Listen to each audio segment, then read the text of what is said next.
اللهم صل على محمد وآل محمد.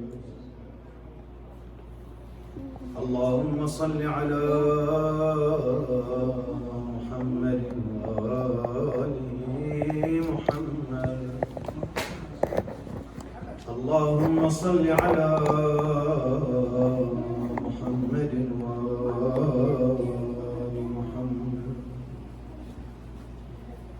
اللهم إني أسألك برحمتك التي وسعت كل شيء وبقوتك التي قهرت بها كل شيء وخضع لها كل شيء وذل لها كل شيء وبجبروتك التي غلبت بها كل شيء وبعزتك التي لا يقوم لها شيء وبعظمتك التي ملأت كل شيء وبسلطانك الذي على كل شيء وبوجهك الباقي بعد فناء كل شيء وبأسمائك التي ملأت أركان كل شيء وبعلمك الذي أحاط بكل شيء وبنور وجهك الذي أضاء له كل شيء. يا نور يا قدوس يا نور يا قدوس يا أول الأولين ويا آخر الآخرين. اللهم اغفر لي الذنوب التي تهتك العصام. اللهم اغفر لي الذنوب التي تنزل النقام. اللهم اغفر لي الذنوب التي تغير النعم. اللهم اغفر لي الذنوب التي تحبس الدعاء. اللهم اغفر لي الذنوب التي تنزل البلاء. اللهم اغفر لي كل ذنب أذنبته وكل خطيئة أخطأتها. اللهم إني أتقرب إليك بذكرك وأستشفع بك إلى نفسك وأسألك بجودك أن تدنيني من قربك وأن توزعني شكرك وأن تلهمني ذكرك. اللهم إني أسألك سؤال خاضع متذلل خاشع أن تسامحني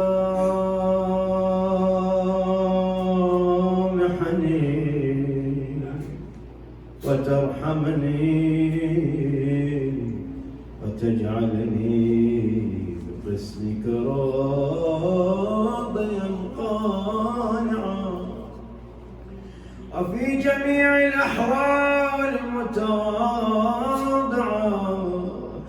اللهم وأسألك سؤال من اشتدت فاقته وأنزل بك عند الشدائد حاجته وعظم عظم فيما عندك رغبتك. اللهم عظم سلطانك وعلى مكانك وخفي مكرك وظهر أمرك وغلب قهرك وجرت قدرتك، ولا يمكن الفرار من حكومتك. اللهم لا أجد لذنوبي غافرا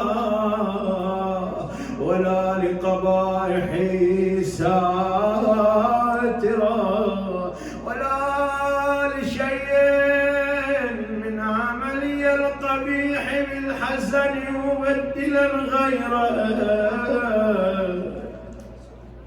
لا إله إلا أنت سبحانك وبحمدك ظلمت نفسي ظلمت نفسي ظلمت نفسي وتجرأت بجهلي وسكنت إلى قديم ذكرك لي ومنك علي. اللهم مولاي كم من قبيح سترته وكم من فادح من البلاء أقلته وكم من عثار وقيته وكم من مكروه دفاته وكم من ثناء جميل لست أهلا له نشرته. اللهم عظم بلائي وأفرط بي سوء حالي وقصرت بي أعمالي وقعدت بي أغلالي وحبسني عن نفعي بعد آمالي وخدعتني الدنيا بغرورها ونفسي بخيانتها ومطالي يا سيدي أسألك لعزتك لا يحجب عنك دعائي سوء عملي وفعالي ولا تفضحني بخفي ما اطلعت علي من سري ولا تعاجلني بالعقوبة على ما عملته في خلواتي من سوء فعلي وإساءتي ودوام تفريطي وجهالتي وكثرة شهواتي وغفلتي. وكن اللهم بعزتك لي في الأحوال كلها رؤوفا وعلي في جميع الأمور عطوفا. إلهي وربي من لي غيره أسأله كشف ضري والنظر في أمري. إلهي ومولاي أجريت علي حكما اتبعت فيه هوى نفسي ولم أحترس فيه من تزيين عدوي فغرني بما أهوى وأسعده على ذلك القضاء فتجاوزت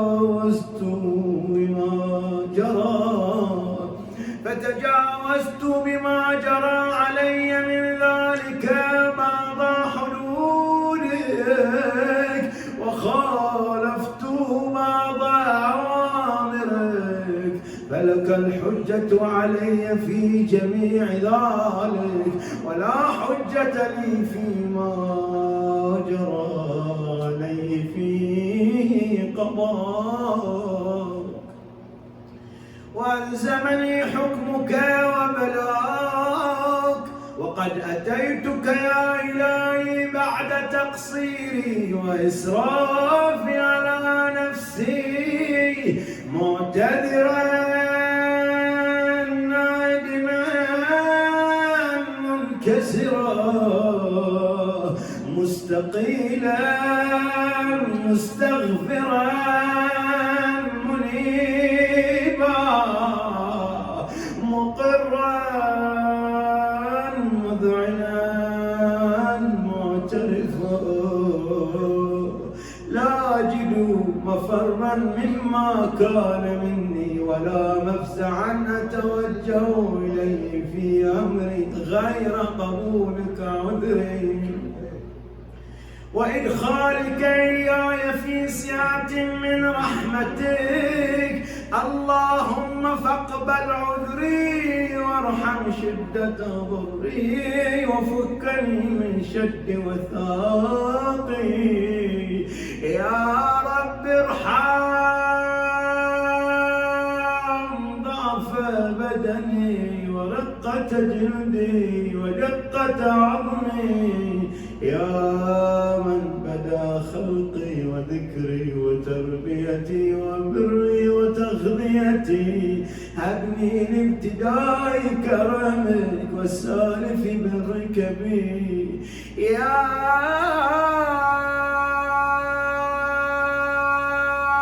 إلهي وسيدي وربي أتراك معذبي بنارك بعد توحيدك وبعد ما انطوى علي قلبي من معرفتك ولهج به لساني من ذكرك واعتقده ضميري من حبك.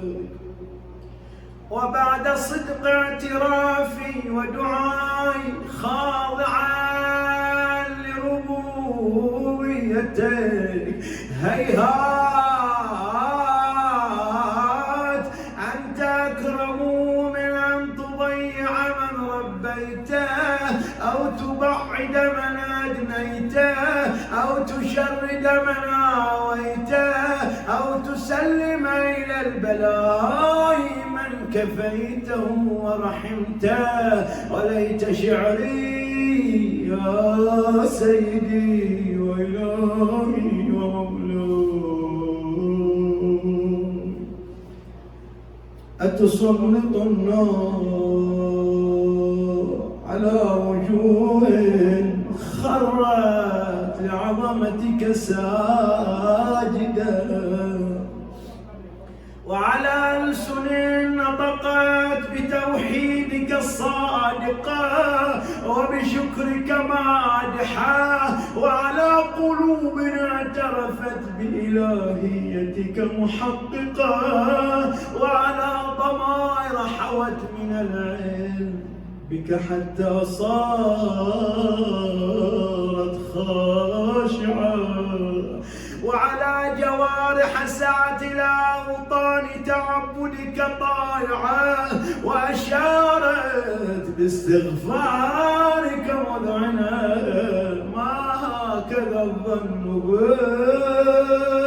بك ولا أخبرنا بفضلك عنك يا كريم يا رب. وأنت تعلم ضعفي عن قليل من بلاء الدنيا وعقوباتها وما يجري فيها من المكاره على أن ذلك بلاء ومكروه قليل مكثور يسير بقاء قصير مدته. وكيف احتمالي لبلاء آخرة وجليل وقوع المكاره فيها وهو بلاء تطول مدته يدوم مقامه ولا يخفف عن أهله لأنه لا يكون إلا عن غضبك وانتقامك وسخطك. وهذا ما لا تقوم له السماوات والأرض. يا سيدي فكيف بي وأنا عبدك الضعيف الذليل الحقير المسكين المستكين. يا إلهي وربي وسيدي ومولاي، لأي الأمور إليك أشكو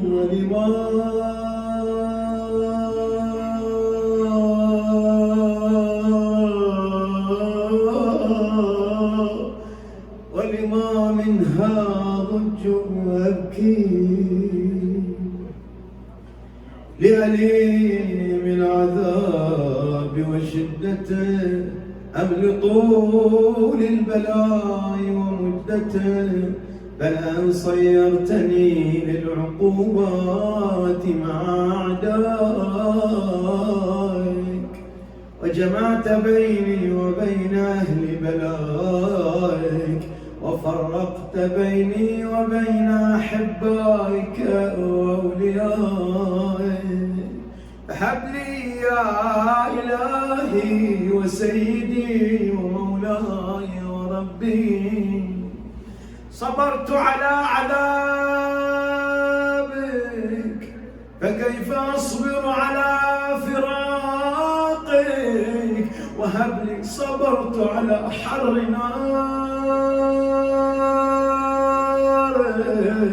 فكيف أصبر عن النظر إلى كرامتك، أم كيف أسكن في النار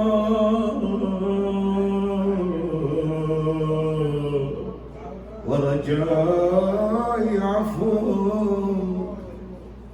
فبعزتك يا سيدي ومولاي أقسم صادقا، لئن تركتني ناطقا لأضجن إليك بين أهلها ضجيج الآمنين، ولأصرخن إليك صراخ المستصرخين، ولأبكين عليك بكاء الفاقدين، ولأنادينك أين كنت يا ولي المؤمنين، يا غاية آمال العارفين، يا غياث المستغيثين، يا غياث المستغيثين، يا حبيب قلوب الصادقين، ويا إله العالمين.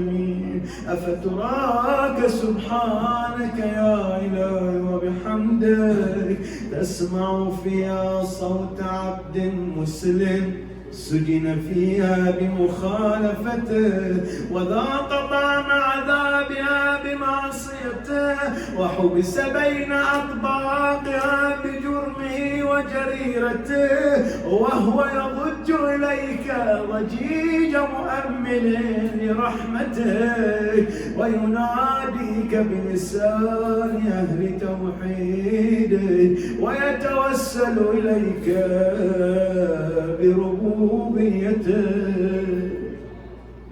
يا مولاي فكيف يبقى في العذاب وهو يرجو ما سلف من حلمك، أم كيف تؤلمه النار وهو يأمل فضلك ورحمتك، أم كيف يحرقه لهيبها وأنت تسمع صوتا وترى مكانا، أم كيف يشتمل عليه زفيرها وأنت تعلم ضعفا، أم كيف يتقلقل بين أطباقها وأنت تعلم صدقا، أم كيف تشجره زبانيتها وهو يناديك يا رب،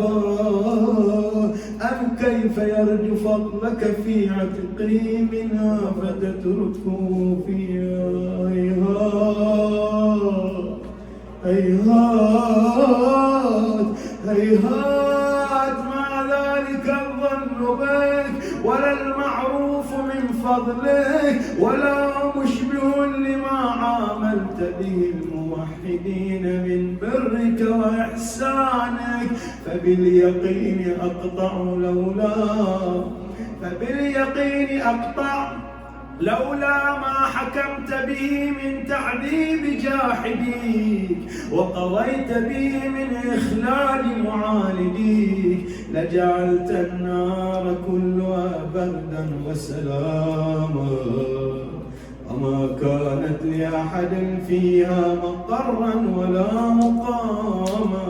لكنك تقدست أسماك أقسمت أن تملأها من الكافرين من الجنة والناس أجمعين وأن تخلد فيها المعاندين وأن تجل ثناء. قلت مبتدئا وتطولت بالإنعام متكرما.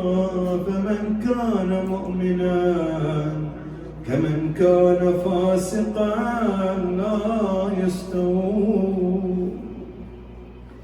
إلهي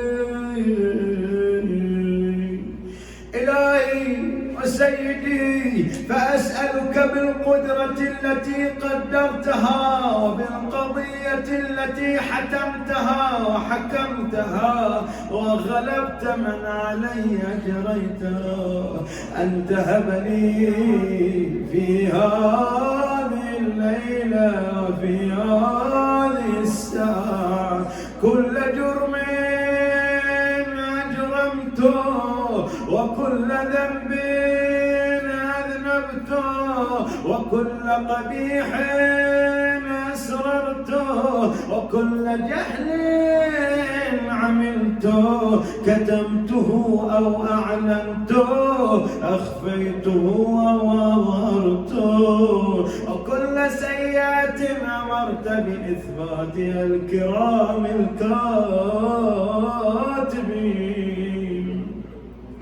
الذين وكلتهم بحفظ ما يكون مني وجعلتهم شهودا علي مع جوارحي وكنت أنت الرقيب علي من ورائهم والشاهد لما خفي عنهم وبرحمتك أخفيته وبفضلك سترته وأن توفر حظي من كل خير تنزله أو إحسان تفضله أو بر تنشره أو رزق تبسطه أو ذنب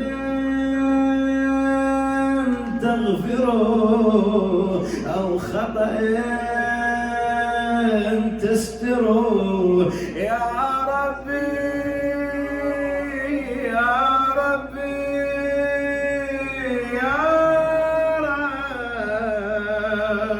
يا ربي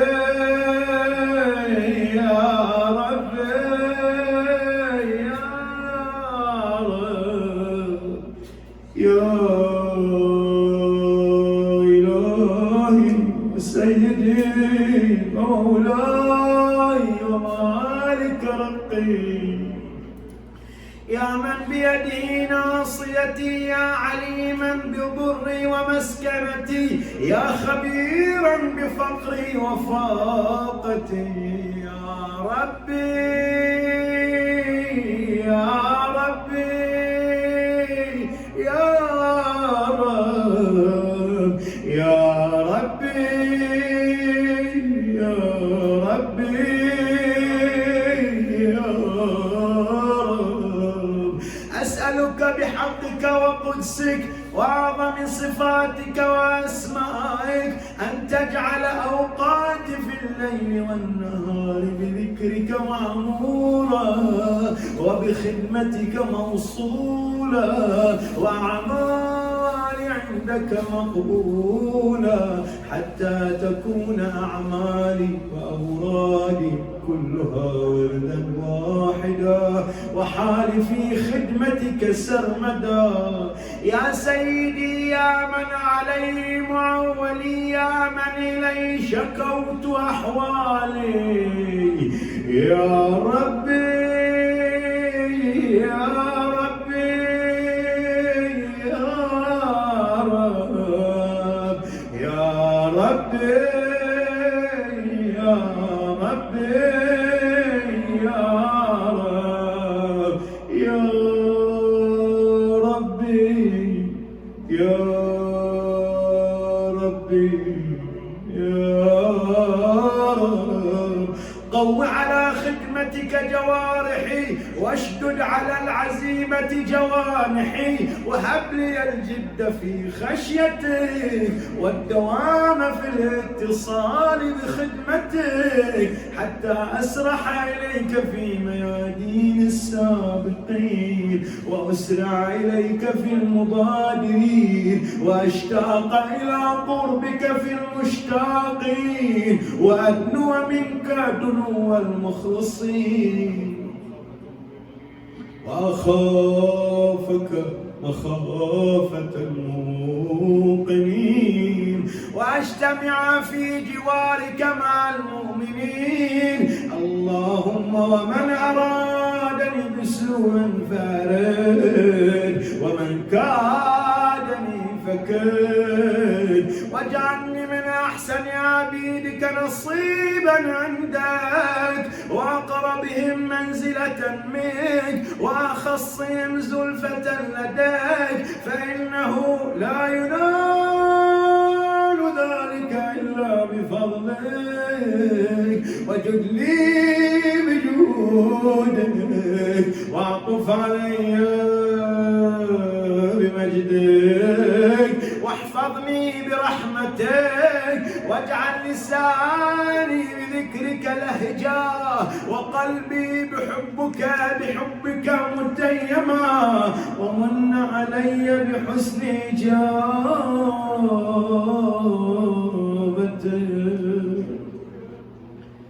وأقلني عثرتي واغفر زلتي فإنك قضيت على عبادك بعبادتك وأمرتهم بدعائك وضمنت لهم الإجابة. فإليك يا ربي نصبت وجهي وإليك يا ربي مددت يدي فبعزتك استجب لي دعائي وبلغني مناي ولا تقطع من فضلك رجائي واكفني شر الجن والإنس من أعدائي يا سريع الرضا يا سريع الرضا يا سريع الرضا اغفر لمن لا يملك إلا الدعاء فإنك فعال لما تشاء يا من اسمه دواء وذكره شفاء طاعته غنى ارحم من رأس مالي الرجاء وسلاحه البكاء يا سابغ النعم يا دافع النقم يا نور المستوحشين في الظلم يا عالما لا يعلم صل على محمد وآل محمد افعل بما أنت أهله وصلى الله على رسوله والأئمة الميامين من آله وسلم تسليما كثيرا.